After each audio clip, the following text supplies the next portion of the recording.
오늘 우리가 함께 살펴볼 말씀은 마가복음 9장 14절에서 29절 말씀입니다. 교독하도록 하겠습니다. 이에 그들이 제자들에게 와서 보니 큰 무리가 그들을 둘러싸고 서기관들이 그들과 더불어 변론하고 있더라. 온 무리가 곧 예수를 보고 매우 놀라며 달려와 문안하거늘 예수께서 물으시되 너희가 무엇을 그들과 변론하느냐? 무리 중에 하나가 대답하되 선생님, 말 못하게 귀신 들린 내 아들을 선생님께 데려왔나이다. 귀신이 어디서든지 그를 잡으면 거꾸러져 거품을 흘리며 이를 갈며 그리고 파리에 지는지라. 내가 선생님의 제자들에게 내쫓아달라 하였으나 그들이 능히 하지 못하더이다.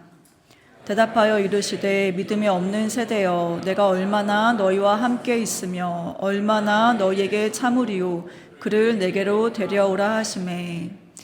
이에 데리고 오니 귀신이 예수를 보고 곧 그 아이로 심히 경련을 일으키게 하는지라. 그가 땅에 엎드러져 구르며 거품을 흘리더라. 예수께서 그 아버지에게 물으시되 언제부터 이렇게 되었느냐 하시니 이르되 어릴 때부터니이다. 귀신이 그를 죽이려고 불과 물에 자주 던졌나이다. 그러나 무엇을 하실 수 있거든 우리를 불쌍히 여기사 도와주옵소서. 예수께서 이르시되 할 수 있거든이 무슨 말이냐? 믿는 자에게는 능히 하지 못할 일이 없느니라 하시니 곧 그 아이의 아버지가 소리를 질러 이르되 내가 믿나이다. 나의 믿음 없는 것을 도와주소서 하더라. 예수께서 무리가 달려와 모이는 것을 보시고 그 더러운 귀신을 꾸짖어 이르시되 말 못하고 못 듣는 귀신아, 내가 내게 명하노니 그 아이에게서 나오고 다시 들어가지 말라 하시매. 귀신이 소리 지르며 아이로 심히 경련을 일으키게 하고 나가니 그 아이가 죽은 것 같이 되어 많은 사람이 말하기를 죽었다 하나 예수께서 그 손을 잡아 일으키시니 이에 일어서니라. 집에 들어가심에 제자들이 조용히 묻자오되 우리는 어찌하여 능히 그 귀신을 쫓아내지 못하였나이까? 이르시되 기도 외에 다른 것으로는 이런 종류가 나갈 수 없느니라 하시니라. 아멘. 네, 2024년 첫 금요 기도회에 오신 여러분을 환영하고 축복합니다. 올 한 해도 하나님께서 베풀어 주시는 은혜 가운데 하나님과 동행하시는 그런 한 해가 되시기를 바랍니다.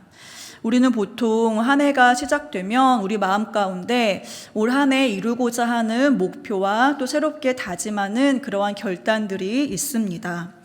일적인 면에서나 신앙적인 면에서 또는 관계적인 면에서나 어떤 자기개발적인 면에서 이러한 것들을 내가 해야지라는 그러한 소원함과 기도의 제목들이 생기는데요. 여러분께서는 올 한 해 어떠한 기도의 제목과 또 어떠한 일들을 하나님께서 이루어 주시기를 원하고 계시는지요? 하나님이 나에게 무엇을 해주기를 원하시는지를 한번 생각해 보셨으면 좋겠습니다. 그리고 또 동시에 반대로 하나님은 올 한 해에 나에게 무엇을 원하실까? 내가 하나님께 원하는 것은 이것이지만 반대로 하나님이 나에게 원하시는 것은 무엇일까도 생각해 보시기를 바랍니다. 하나님께서 우리에게 원하시는 것, 그리고 우리 각자가 도달하기를 원하시는 그러한 모습은 또 무엇일까를 한번 생각해 봤으면 좋겠습니다. 오늘 우리는 마가복음에 나오는 한 에피소드를 살펴볼 것입니다. 모든 복음서들이 그렇지만 특별히 마가복음은 제자도에 관한 그러한 복음서인데요. 예수님께서 마가복음 1장에서 내가 너희를 사람을 낚는 어부가 되게 하겠다. 그러니 나를 따르라 라는 말씀으로 많은 사람들을, 어부들을 제자로 부르셨습니다. 그리고 마가복음 11장에서 예수님께서 마지막 일주를 남기시고 예루살렘에 입성하시고 또 마가복음 15장에서 십자가에서 죽으시고 또 마가복음 16장에서 예수님께서 부활하십니다. 마가복음 1장에서 예수님이 제자들을 부르신 그때부터 마가복음 16장에서 부활하실 때까지 예수님은 공생의 기간 동안에 예수님께서 하셨던 일들을 제자들에게 위임하시고 또 예수님께서 하셨던 일들을 제자들이 할 수 있도록 그들을 가르치시고 양육하시고 훈련하셨습니다. 마가복음에서는 특히 길이라는 장소적인 명사가 계속 반복되고 있는데요. 예수님이 길에서 제자들을 가르치셨고 또 길에서 여러 기적들을 행하시고 또 그것들을 제자들에게 보여주셨습니다. 길이라는 것은 제자들이 걸어야 할 길, 즉 제자도에 관한 예수님의 가르침과 훈련이라고 할 수 있습니다. 특별히 오늘 우리가 함께 살펴봤던 본문은 예수님이 마가복음에서 제자들에게 세 번이나 예수님이 십자가에서 죽으시고 부활하실 것을 말씀하시는데요. 그 8장 27절에서부터 10장 52절까지, 즉 예수님의 십자가에서의 고난과 부활에 대한 말씀의 한 중간에 있는 그러한 본문입니다. 즉 예수님의 십자가에서의 고난과 제자도가 그렇게 중심 주제가 되는 그런 맥락 가운데 오늘의 본문이 있습니다. 오늘 우리는 이 말씀을 통해서 예수님께서 제자들에게 기대하시는 모습, 즉 예수님이 제자들에게 기대하시는 제자도의 모습이 무엇인지를 한번 알아보도록 하겠습니다. 그리고 예수님을 믿고 따르는 제자인 우리들에게 동일하게 예수님께서 우리 제자들인 우리들에게 원하시고 기대하시는 바가 무엇인지를 또 한번 알아보도록 하겠습니다. 예수님이 베드로와 야고보 그리고 요한과 함께 산에서 기도를 하시고 내려오셨을 때 나머지 9명의 제자들이 여러 무리에게 둘러싸여 있는 것을 발견하셨습니다. 서기관들이 9명의 제자들을 둘러싸고 그들과 논쟁을 하고 있었고 또 그 서기관과 제자들을 큰 무리가 둘러싸서 웅성거리면서 그들의 논쟁을 지켜보고 있었습니다. 그들의 모든 눈과 귀는 제자들과 서기관들에게 집중하고 있었습니다. 그런데 예수님이 내려오시자마자 즉시 그 제자들에게로 곧장 가십니다. 그리고 그 제자들에게 가시는 예수님을 본 무리가 예수님을 보고 깜짝 놀랍니다. 과연 무슨 일이 있었던 걸까요? 무슨 일이 있었던 거냐라고 묻는 예수님의 질문에 한 사람이 대답합니다. 이 사람은 귀신 들린 아이의 아버지였습니다. 원래 이 아버지는 정말 귀신 들린 자신의 아이를 고침을 받기 위해서 예수님을 찾아왔지만 예수님은 계시지 않고 제자들만 만나게 됐습니다. 그래서 예수님의 제자들에게 귀신을 쫓아내달라고 부탁했습니다. 하지만 오늘 우리가 함께 살펴본 것처럼 제자들은 귀신을 쫓아내는데 실패하고 말았습니다. 그러자 그 자리에 있던 서기관들이 집요하게 제자들을 추궁하기 시작합니다. 원래 이들은 예수님을 인정하지 않고 대적하는 세력이었습니다. 그렇기 때문에 제자들의 이러한 실패 또 제자들의 무능력을 보고 계속 그들을 몰아가고 있었던 것입니다. 동시에 제자들을 둘러싼 그 많은 무리들, 특별히 귀신 들린 아이를 데리고 왔던 그 아버지 역시 제자들이 귀신들을 쫓아내는 것에 실패하는 것을 보고 실망하면서 제자들에 대한 신뢰가 이렇게 땅에 떨어져 있는 상황이었고 그렇게 제자들은 여러모로 궁지에 몰려 있었습니다. 그런데 여기서 우리가 한 가지 짚고 넘어가야 될 사실이 있습니다. 애초에 이 예수님의 제자들이 귀신을 쫓아낼 수 있을 만한 사람들인가라는 것을 우리가 한번 생각해 봐야 합니다. 만약에 처음부터 제자들이 할 수 없는 일을 제자들에게 요구한 것이라면 제자들이 실패했다 또는 제자들이 무능력하다라고 말할 수 없을 것이기 때문입니다. 여러분, 제자들은 어떤 사람들입니까? 그리고 마가복음 1장에서부터 지금 9장에까지 지내오면서 제자들은 무슨 일을 경험했고 또 무슨 일을 했습니까?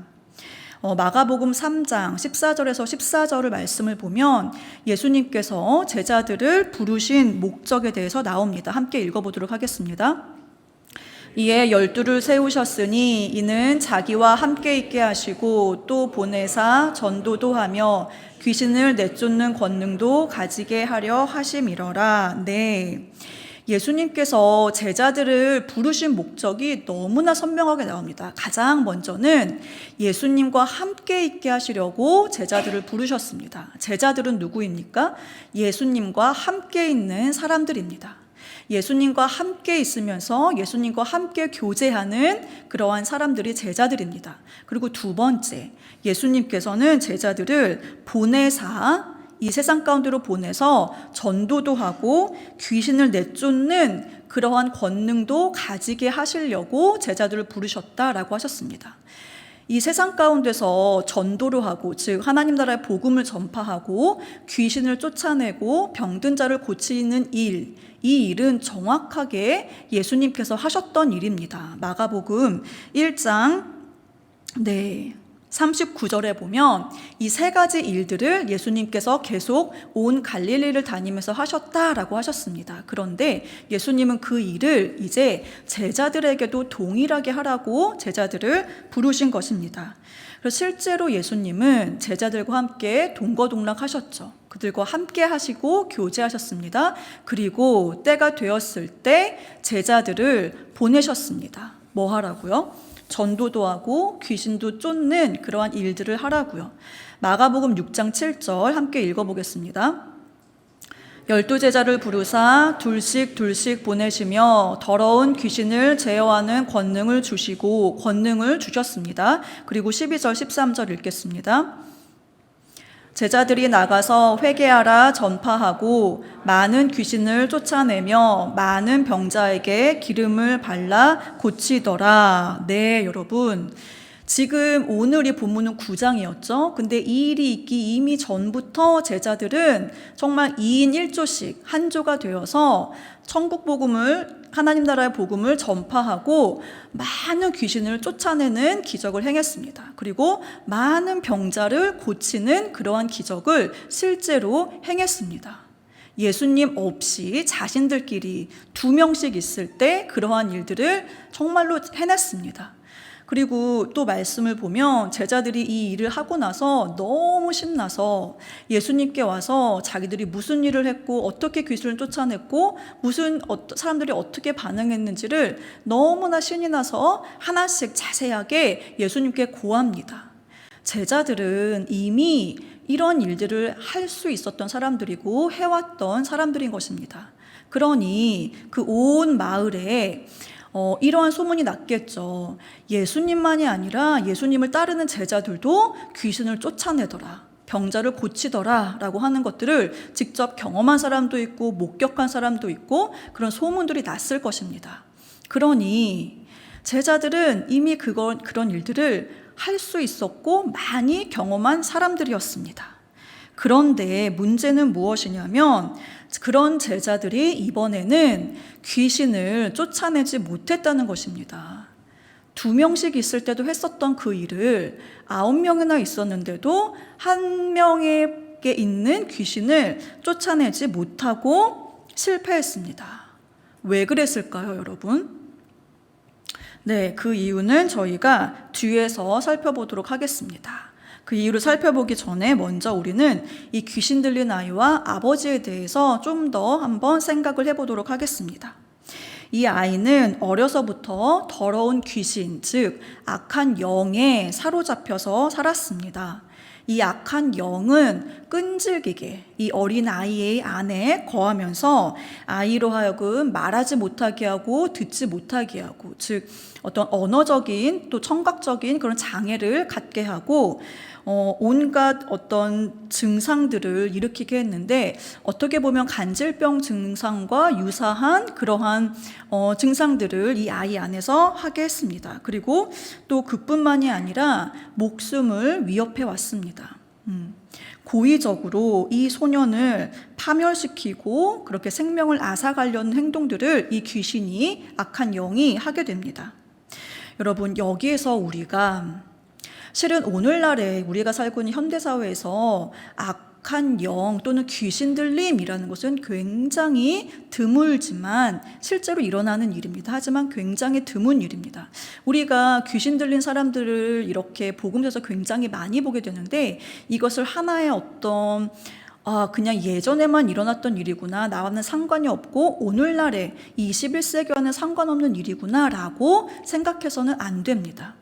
우리가 이 악한 영, 이 더러운 귀신이 소년에게 한 일을 보면서 악한 영이 하는 일의 본질이 무엇인가, 어떻게 보면 하는 일의 양상은 달라질 수 있지만 그 일들의 본질은 무엇인가를 한번 생각해 봐야 됩니다.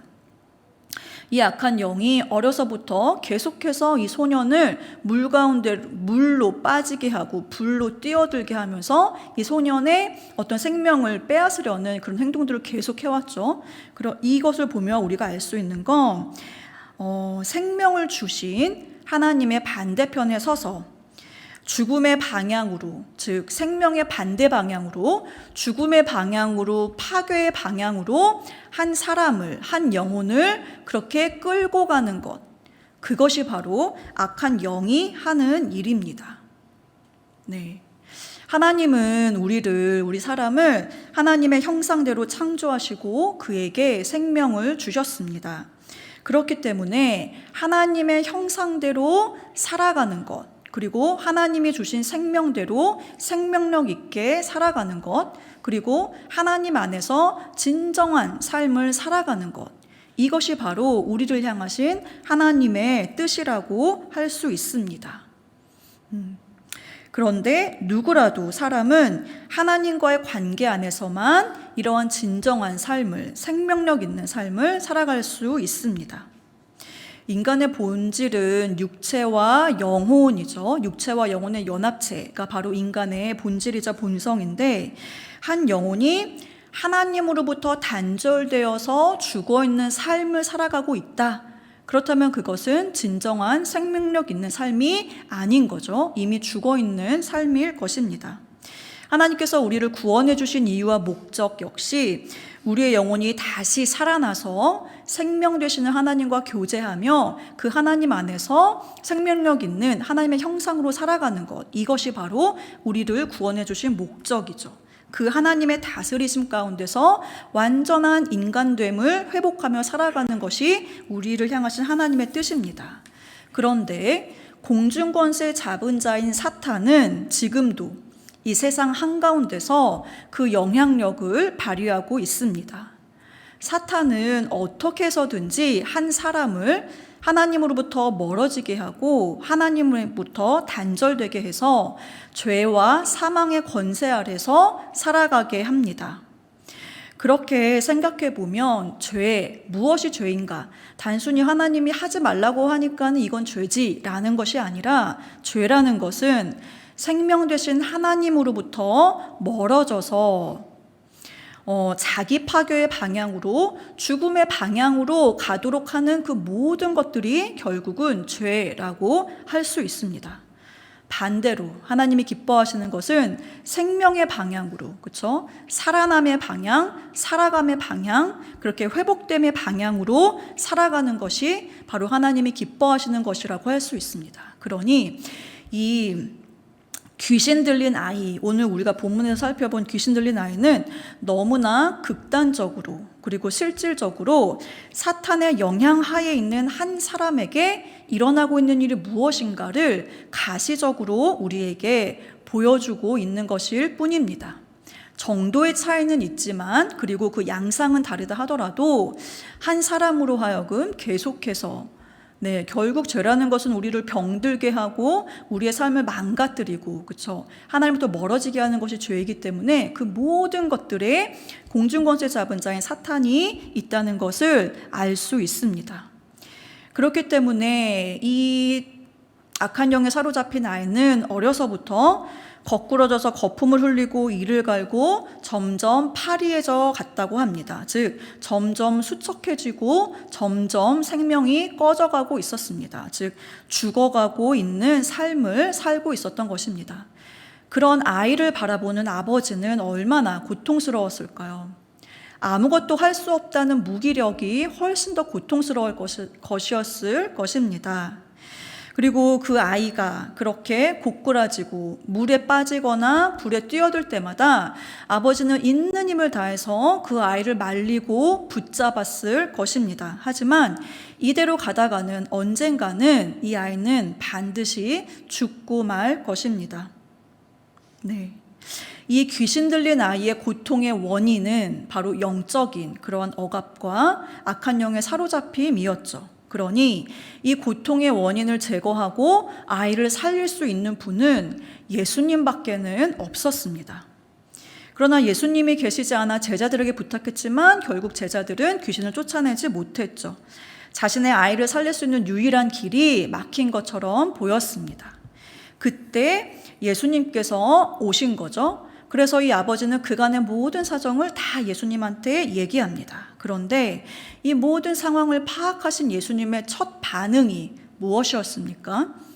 깊은 탄식이셨습니다. 이렇게 말씀하십니다. 믿음이 없는 세대여, 내가 얼마나 너희와 함께 있으며 얼마나 너희에게 참으리요. 예수님의 깊은 탄식과 안타까움, 때로는 한편으로는 비애, 한편으로는 분노, 여러 가지 답답함들의 마음들이 느껴집니다. 여기에서 예수님이 믿음이 없는 세대여 라고 하셨을 때 이 믿음이 없는 세대는 누구를 지칭하고 있는 것일까요? 그 현장에 있었던 모든 사람들을 향한 질책이었습니다. 능히 귀신을 쫓아내지 못한 제자들, 그리고 제자들을 추궁하던 서기관들, 그리고 그들을 둘러싸고 있던 무리들, 또 한편으로는 귀신 들린 아이를 고쳐달라고 왔던 그 아버지까지 포함해서 그 모든 사람들이 각자가 예수님에 대한 어떤 몰이회 그리고 불신앙을 지니고 있었습니다. 예수님이 얼마나 내가 너희와 함께 있어야 되느냐라고 말씀하실 때는 뭔가 시간이 얼마 남지 않았다라는 것을 우리가 알 수 있는데요. 예수님께서 제자들과 함께 하실 날은 이제 얼마 남지 않았습니다. 예수님은 이제 예루살렘에 입성하셔서 십자가에서 고난당하시고 부활하시고 승천하셔서 제자들을 떠나실 것입니다. 그리고 제자들은 이제 예수님이 없이 예수님께서 하셨던 일들을 이 땅 가운데서 계속 해야만 합니다. 그렇기에 그런 제자들을 바라보시면서 제자들이 아직 갈 길이 먼 것을 예수님이 보시면서 그렇게 탄식하고 계시는 것입니다. 여기서 한 가지 우리가 알 수 있는 건 귀신을 쫓아내는 기적을 행해야 하는 제자들이 실패한 요인 중에 믿음의 부족이 있었구나라는 것을 알 수 있습니다. 기적을 행해야 하는 제자들도, 그리고 그 기적을 요구하는 귀신 들린 아이의 아버지도 모두 믿음이 없었기에 예수님의 믿음이 없는 너희구나 라고 하는 예수님의 질책을 받았죠. 그렇기 때문에 그 일이 일어나지 않은 것이다 라고 예수님께서 지적하신 것입니다. 또 이 귀신 들린 아이의 아버지가 이렇게 말하죠. 하실 수 있거든 이라고 말합니다. 이 말 속에서 예수님을 향한 이 아버지의 의심 내지는 불신을 확인할 수 있습니다. 그러자 예수님께서 이 귀신 들린 아이의 아버지에게 무엇을 요구하셨습니까? 이렇게 말씀하셨습니다. 할 수 있거든이 무슨 말이냐? 믿는 자에게는 능히 하지 못할 일이 없느니라 라고 하셨습니다. 예수님은 정확하게 그 아이의 아버지의 중심을 보셨습니다. 그리고 그의 의심을 지적하시면서 믿는 자에게는 능치 못할 일이 없다라고 하신 것입니다. 예수님은 귀신을 쫓아내시기 전에 먼저 이 아이의 아버지에게 믿음을 요구하셨습니다. 근데 제가 이 말씀을 보면서 이런 질문이 들었습니다. 왜 꼭 믿음이 있어야지만 하나님의 일하심을 경험할 수 있는가? 라는 질문이요. 실은 우리의 믿음이 없어도 하나님은 얼마든지 하나님의 일을 하실 수 있습니다. 그리고 이 아버지의 믿음이 없이도 예수님은 얼마든지 이 귀신을 쫓아내시고 병을 고치실 수 있습니다. 그럼에도 왜 예수님은 우리에게 그러한 일들을 행하시기 전에 믿음을 먼저 요구하실까라는 그러한 질문이 들었습니다. 그리고 또 믿는 자에게는 능히 하지 못할 일이 없느니라 라는 말씀에 대해서도 또 여러 생각을 또 해볼 수 있습니다. 여러분, 믿는 자에게는 불가능한 것이 없다라는 이 말씀이 때로는 한편으로는 우리에게 불편함을 주기도 합니다. 내가 무언가를 열심히 기도했는데 기도한 대로 이루어지지 않았다면 그것은 내가 믿음이 없어서인가? 100%의 믿음이 없어서 나의 기도가 응답되지 않은 것인가? 100% 믿어라 라는 것을 말씀하시는 것인가? 라는 생각을 해볼 수 있습니다. 믿는 자에게는 능히 하지 못할 일이 없다라는 이 말씀은 믿음 자체가 어떤 일을 할 수 있다. 우리에게 있는 믿음 자체가 어떤 일을 이룰 수 있다라는 것, 즉 믿음의 능력을 강조하는 말이 아닙니다. 우리의 믿음에 문제를 해결할 능력이 있는 게 아닙니다. 만약에 우리가 기도하는 바가 이루어지고 이루어지지 않고 하는 그런 핵심적인 요인이, 즉 주요 동인이 내가 지니고 있는 믿음이라면 여러분, 결국 나의 어떠함 때문에 나의 어떠함으로 문제가 해결된다라는 그러한 말이 될 것입니다. 즉 나의 어떠함이 내 기도가 이루어지고 이루어지지 않고를 결정하는 결정적 어떤 요인이 된다라는 그러한 뜻이 됩니다. 그렇다면 이렇게 해석하면 여러분, 이게 맞는 말일까요? 아니죠. 문제를 해결해 주시고 내 기도를 응답해 주시는 분은 하나님이십니다. 하나님의 어떠하심으로, 하나님의 선하신 뜻과 하나님의 능력으로 나의 문제가 해결되는 것이고 나의 기도가 응답되는 것입니다. 나의 어떠함에 따라서 결정이 되는 것이 아닙니다. 그렇다면 믿는 자에게 능하지 못할 일이 없다라는 말은 어떤 뜻일까요? 이 말은 하나님의 선하신 뜻과 하나님의 일하심에 나를 맡기고 나의 상황을 맡긴다라는 그러한 말일 것입니다. 나보다 나를 더 잘 아시고 나에게 가장 선한 것을 주시는 하나님께, 나를 돌보시고 계시는 하나님께 나의 신뢰를 하나님께 드리고, 그리고 하나님의 능력에, 하나님이 기뻐하시는 뜻이라면 하나님의 능력에 한계를 두지 않고 하나님이 일하실 것이다 라는 것을 믿는, 신뢰하는 그러한 믿음을 말하는 것입니다. 만약에 내 믿음이 어떠한 일을 이룰 수 있다라고 그렇게 믿는다면 그때 우리는 나를 바라보게 되고 나에게 집중하게 되고 뭔가 내가 힘을 낼 것입니다. 그리고 내 안에서 일어나는 여러 고민들 또는 불신앙들에 대해서 깊은 죄책감을 느끼고 그것을 덮어두고 그저 하나님 믿습니다 라는 그러한 태도와 고백으로 하나님께 나아가게 될 것입니다. 하지만 나의 신뢰를 내가 아니라, 한편으로는 내 믿음이 아니라 나의 신뢰를 하나님께 두는 사람은 내가 아니라 하나님을 바라보고 내가 아니라 하나님께 집중하고 그리고 하나님의 선하심을 바라보게 될 것입니다. 문제 상황 속에서 그 일을 통해서 하나님이 무엇을 이루시기를 원하시는지를 하나님을 바라보면서 하나님께 묻고 그렇게 하나님의 뜻이 이루어지기를 구할 것입니다. 이것이 믿음이라면 예수님께서 기적을 행하시기 전에 믿음을 요구하시는 이유도 분명해집니다. 병이 낫고 귀신으로부터 노임을 받는 이러한 기적을 행하실 때 하나님을 향한 그리고 예수님을 향한 믿음이 필요한 것은 결국 이 치유가 궁극적인 목적이 아니기 때문입니다. 이러한 기적 또는 문제 해결 또는 기도의 응답 또는 이러한 치유를 통해서 우리는 하나님의 일하심을 경험하고 하나님이 어떠한 분이신지를 또 알아가고 결국에는 하나님과 교제하며 하나님을 사랑하며 나의 신뢰를 하나님께 두며 하나님과 동행하는 삶을 살아가게 될 것입니다. 이것이 바로 치유의 목적입니다. 그렇다면 여기서 믿음은 하나님이 어떠한 일을 하실 수 있는지에 대한 신뢰이고 동시에 하나님의 선하심에 대한 신뢰가 될 것입니다. 하나님을 의지하고 하나님을 의존하는 그러한 모습일 것입니다. 믿는 자에게 능하지 못할 일이 없다 하는 예수님의 지적에 이 아버지는 어떻게 반응하죠? 이렇게 말합니다.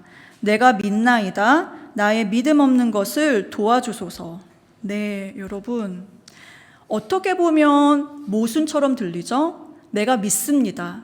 그런데 나에게는 믿음이 없으니 도와주세요. 모순처럼 들리지만 실은 모순이 아닙니다. 너무나 정직하고 진실한 고백입니다. 그 아버지는 자신의 마음 가운데 예수님을 향한 믿음 그리고 또 동시에 믿음이 없다는 것을 분명하게 인지하고 있었습니다. 신앙과 불신앙이 모두 한 마음 가운데 있었던 거죠. 그래서 정직하게 예수님께 자신의 마음을 고백합니다. 예수님, 제가 예수님이 하실 수 있다는 것을 믿습니다. 그런데 동시에 제 마음 가운데 예수님이 정말 하실 수 있을까라고 하는 그러한 의심과 불신도 있는 것이 사실입니다. 그러니 저의 불신앙을 긍휼히 여겨주시고 저의 작은 믿음을 불쌍히 여겨주시고 저의 믿음이 계속해서 자라나게 해주시기를 구합니다. 믿음 없는 나를 예수님 믿음 가운데 성장할 수 있도록 도와주세요 라고 정말 자신의 마음을 솔직하게 주님께 구합니다. 자신의 한계를 정직하게 인정하고 고백합니다. 우리 역시도 여러분 이런 마음일 때가 너무나 많죠. 100이라는 것은 없는 것 같아요. 평생을 살아가면서 뭔가 믿음과 믿음이 아닌 것과의 씨름 가운데서 50일 때 49일 때 그 50일의 믿음으로 선택하고 그 50일의 믿음으로 믿음의 길을 따르는 것, 그건 역시도 우리에게는 믿음일 것입니다. 근데 예수님은 그런 이 아버지를 꾸짖지 않으시고 그 아버지의 간구대로 그 아이에게서 귀신을 쫓아내십니다. 그리고 그 결과 이 아이는 이제 악한 영의 다스림 가운데서 해방이 돼서 정말 새로운 삶을, 진정한 삶을 그렇게 살아가게 되었습니다. 이제 가장 중요한 부분이 남아 있습니다. 제자들은 왜 귀신을 쫓아내지 못했는가? 라고 하는 거죠. 예수님께 따로 자신들의 실패의 이유에 대해서 묻는 제자들에게 예수님께서는 이렇게 말씀하셨습니다. 네, 기도 외에 다른 것으로는 이런 종류가 나갈 수 없느니라. 여러분, 기도 외에 어떤 다른 것으로는 이런 종류가 나갈 수 없다. 이런 종류, 즉 악한 영이 나갈 수 없다라는 말이죠. 이걸 좀 더 풀어보면, 즉 악한 영의 사로잡힘에서 해방돼서 하나님의 다스리심 가운데 생명력 있는 삶을 살아가는 일에는 다른 방법과 다른 수단을 쓰는 것이 아니라 오직 기도로만 해야 한다라는 그러한 말씀입니다. 이 말씀을 보면 제자들이 기도 외에 다른 수단이나 방법을 사용했구나라는 것을 그렇게 추측해 볼 수 있습니다. 과거의 승리의 경험으로, 그 경험에 의지해서, 또는 한편으로는 이제 귀신을 쫓아내는 능력이 나에게 있구나, 이런 일들을 많이 했으니 언제든지 나는 이런 능력으로 또 할 수 있구나라고 그 능력이 자신에게 있다고 생각했을 수도 있습니다. 결국 제자들은 이 일을 하는데 기도를 하지 않았던 것입니다. 여러분, 한 영혼이 하나님의 다스리심 속에 거하면서 그 하나님의 다스리심 속에 살아가도록 하는 것은 전적으로 하나님의 일하심으로만 가능합니다. 제자들에게 능력이 있는 것이 아니라 하나님께 능력이 있습니다. 그러니 제자들은 단지 겸손하게 하나님의 일하심을 구하면서 하나님을 전적으로 의지해야 했습니다. 제자들의 일을 통해서 제자들의 하는 일은 하나님의 일하심을 나타내도록 하는 통로였던 것입니다. 그러니 기도는 이 믿음과 하나님의 일하심에 대한 신뢰와 의지의 표현입니다. 이 말씀이 여러분 단지 예수님께서 제자들에게만 주시는 말씀이었나요? 그 당시에 초대교회 많은 성도들이 이 마가복음의 이 말씀을 들으면서 그들도 동일한 여러 가지 위협과 도전 속에 직면했을 때 기도 외에는 이런 일들이 절대로 일어날 수 없다라는 이 예수님의 말씀을 기억하고 또 기도하지 않았을 때의 제자들의 실패를 다시 한번 보면서 자신들의 각자의 삶에서 또 교회 공동체가 당면한 여러 가지 현안들 가운데 기도하기에 마음을 힘쓰며 기도에 힘썼을 것입니다. 동일하게 예수님은 오늘 이 말씀을 통해서 예수님의 제자인 우리들에게 또 예수님의 제자 공동체인 우리 교회 공동체에게 말씀하고 계십니다.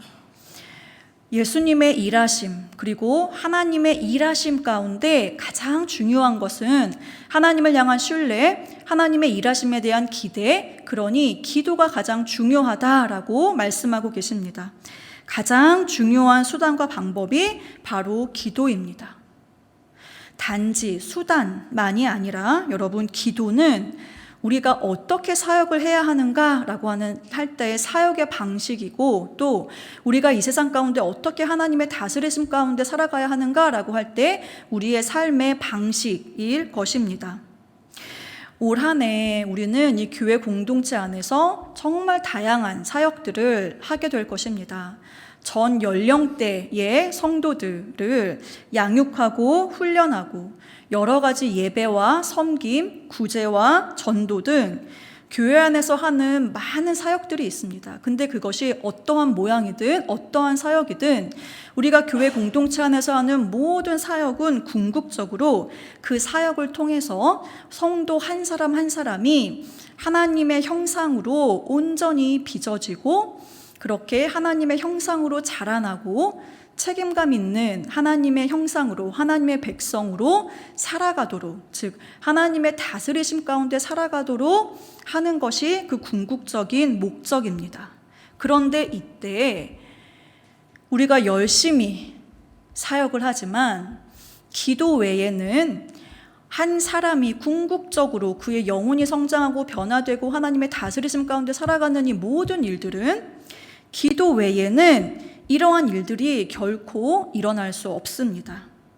또한 교회 안에서의 사역만이 아니죠, 여러분. 우리가 교회라는 이 영역 밖에서 우리가 살아내야 할 그러한 삶들이 있습니다. 우리의 모든 삶의 영역도 하나님의 다스리심 가운데 이 세상의 공중권세 잡은 자와 그러한 치열한 전투 가운데에 살아가는 삶입니다. 우리의 삶의 모든 영역도 하나님의 뜻이 이루어져야 하는 영역이고 믿음으로 살아내야 하는 영역입니다. 우리의 가정도 우리의 일터도 또 전 세계 곳곳에서 일어나고 있는 그 수많은 일들도 죄와 악의 영향력에서 벗어나서 하나님의 다스리심 가운데 올바로 서는 일은 결코 기도 없이는 그러한 일들이 일어나지 않을 것입니다. 그러니 우리의 모든 행함과 우리의 모든 삶과 사역 그 어떤 것도 결코 기도와 분리될 수 없고 기도 없이는 이러한 하나님의 일하심들이 일어날 수 없습니다. 올 한 해 하나님께서 우리 각자에게 맡겨주신 우리 몫의 일들이 있습니다. 또 우리가 살아내야 할 삶들이 있습니다. 그러한 삶들을 우리가 무엇보다도 기도로 시작하고 기도로 하나님을 의지하면서 그렇게 그 일들을 행하시는 올해 한 해가 되었으면 좋겠습니다. 그리고 성도 여러분, 오늘 제가 이 말씀을 보면서 오늘 우리 자신이 오늘 본문에 나오는 제자들이면서 동시에 이 귀신 들린 아이를 예수님께 데리고 나온 아버지구나라는 생각을 하게 됐습니다. 우리는 성령의 권능을 따라서 예수님이 하셨던 일들을 예수님이 오실 때까지 이 땅 가운데서 행해야 하는 제자들입니다. 그러면서 또 동시에 우리 삶 가운데 일어나는 여러 가지 기도의 제목들, 그리고 우리 삶의 문제들을 예수님께 가지고 나와 간구하는 이 귀신 들린 아이의 아버지이기도 합니다. 이 아버지의 고백, 내가 믿습니다. 그러나 나의 믿음 없는 것을 도와주소서라고 하는 이 진실한 믿음을 향한 고백이 우리의 고백이 되었으면 좋겠습니다. 그리고 마지막으로 기도 외에 다른 것으로는 이런 종류가 나갈 수 없다라고 하신 이 예수님의 말씀을 우리 마음 가운데 깊이 새기시면서 올 한 해 우리의 하루에, 우리의 모든 일들에, 우리의 모든 관계에 기도로 시작하고 기도로 하나님의 선하신 행하심을 기대하면서 하나님을 향해 나아가는 저와 여러분이 되었으면 좋겠습니다.